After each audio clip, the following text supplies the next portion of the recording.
នាវាចម្បាំងអាមេរិកនឹងចូលចតនៅកំពង់ផែជើងទឹករៀមក្នុងរយៈពេល5ថ្ងៃចាប់ពីថ្ងៃទី24ដល់ថ្ងៃទី28ខែមករាឆ្នាំ2026នេះបើតាមការបញ្ជាក់របស់មេបញ្ជាការរងកងទ័ពជើងទឹកកម្ពុជាគួរកត់សម្គាល់ថាដំណើរទស្សនកិច្ចនេះគឺជាការបើកទំព័រឆ្នាំថ្មីនាំការចូលចតរបស់នាវាចម្បាំងអាមេរិកនៅកំពង់ផែរៀមក្រុងព្រះសីហនុដែលកន្លងមករងការរិះគន់យ៉ាងចាស់ដៃពីសំណាក់អាមេរិកថាមានចិននៅពីក្រោយនៃការធ្វើទំនើបកម្ម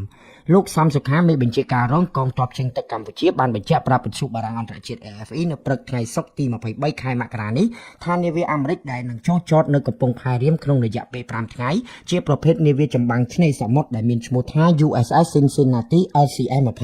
បើតាមលោកសំសុខានាវាចម្បាំងអាមេរិកមួយនេះមានផ្ទុកនាវិកអាមេរិកចំនួន100នាក់និងឧទ្ធម្ភាគចក្រមួយឈ្មោះ MH-60RS កម្មវត្ថុនៃការចូលចតរបស់នាវាចម្បាំងអាមេរិកនេះគឺដើម្បីបំពេញទស្សនកិច្ចនិងសម្ដែងការគួរសមជាមួយនឹងកងទ័ពជើងទឹករបស់កម្ពុជាតែលោកសំសុខាមិនបានបញ្ជាក់ទេថាតើការចូលចតរបស់នាវាចម្បាំងអាមេរិកចាប់ពីថ្ងៃទី24ដល់ថ្ងៃទី28មករានេះនឹងមានការធ្វើលំហាត់សមយុទ្ធជាមួយកងទ័ពជើងទឹកកម្ពុជាដែរឬក៏យ៉ាងណានោះទេការចុះផ្សាយរបស់សារព័ត៌មានជប៉ុន Kyoto បានឲ្យដឹងថាសហរដ្ឋអាមេរិកមានការព្រួយបារម្ភថាមូលដ្ឋានរៀមអាចក្លាយទៅជាមូលដ្ឋាននៅក្រៅប្រទេសសម្រាប់យោធាចិនហើយការចូលចតរបស់នាវាចម្បាំងអាមេរិកនៅកំពង់ផែរៀមលើកនេះមានគោលបំណងរារាំងប្រទេសចិនគួរជំរាបថានេះជាការចូលចតរបស់នាវាបរទេសជាលើកដំបូងនៅមូលដ្ឋានកងទ័ពជើងទឹកសមុទ្ររៀមនៅក្នុងឆ្នាំ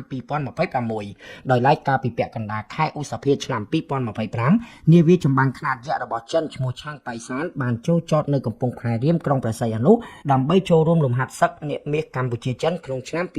2025គួរបញ្ជាក់ដែរថាការធ្វើទំនើបកម្មកំពង់ផែរៀមនៅប្រមាណឆ្នាំចុងក្រោយនេះបានរងនឹងការរិះគន់មិនសំចៃដៃពីសំណាក់ភាគីអាមេរិកសហរដ្ឋអាមេរិកបានដាក់ការសង្ស័យថាការធ្វើទំនើបកម្មកំពង់ផែរៀមមានចេតនាឲ្យកងទ័ពចិនមានវត្តមាននៅក្នុងដែនសមុទ្ររបស់កម្ពុជាក៏ប៉ុន្តែភាគីកម្ពុជាតែងតែបកស្រាយជាញឹកញយថាការធ្វើទំនើបកម្មកំពង់ផែរៀមគឺជាការពង្រឹងសមត្ថភាពកងទ័ពជើងទឹករបស់ខ្លួនហើយកំពង់ផែរៀមទៀតសោតក៏បានអនុញ្ញាតឲ្យគ្រប់នាវាបរទេសចូលសម្ចតដោយមិនមែនជាកម្មសិទ្ធិផ្ដាច់មុខរបស់ចិនឡើយ